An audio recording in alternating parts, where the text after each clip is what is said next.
సంగారెడ్డి జైల్లో ఉన్న లగచర్ల రైతులకు కేటీఆర్ పరామర్శించారు. కేటీఆర్ తో పాటు సంగారెడ్డికి బీఆర్ఎస్ బృందం జైల్లో ఉన్న 16 మందితో కేటీఆర్ ములాఖత్ అయ్యారు.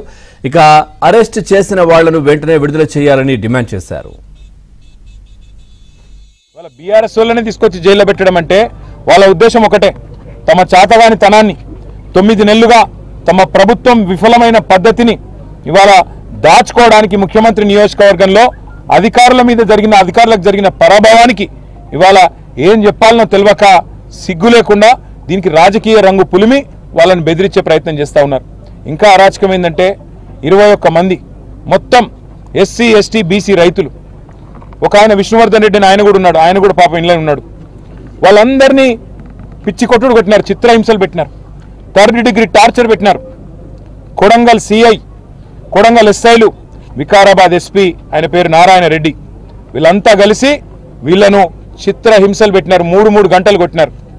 ఒక్కొక్కరిని చూస్తూ ఉంటే ఇప్పుడే మా అక్క చెప్పినట్టు కాళ్ళు చేతులు కమిలిపోయి ఉన్నాయి. మేము అడిగినాం, మరి ఎందుకు మెజిస్ట్రేట్ ముంగట చెప్పలేదు, కొట్టినాడు ఎందుకు చెప్పలేదు అన్నాం.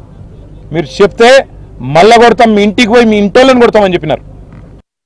ఇవాళ గిరిజన బిడ్డలు కన్నీళ్ళు పెడతా ఉంటే అన్నా మమ్మల్ని కొట్టినారు చూడు అంటే వాళ్ళు నిజంగా కూడా ఒక్కొక్కరు ఇప్పుడే అనిల్ జాదవ్ చెప్పినట్టు 30-40 కిలోలు కూడా లేని పిల్లలు, వాళ్ళు పాపం మాల్ న్యూట్రిషన్తో బాధపడే పిల్లలు, బట్టలు కూడా చక్కగా లేవు.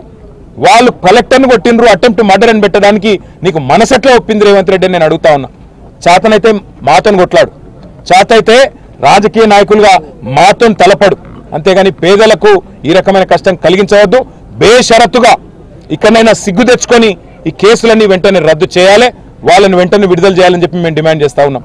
దాంతోపాటు ఇంకా రాష్ట్ర వ్యాప్తంగా ఫార్మా విలేజ్ల పేరిట సంగారెడ్డిలో కావచ్చు, ఇంకొకడ కావచ్చు, ఏదైతే ఇవాళ పేదల నోళ్లు కొట్టే ప్రయత్నం జరుగుతుందో తప్పకుండా అక్కడ కూడా బీఆర్ఎస్ పార్టీ పేదలకు అండగా ఉంటుంది, రైతులకు అండగా ఉంటుంది అనే మాట కూడా మీకు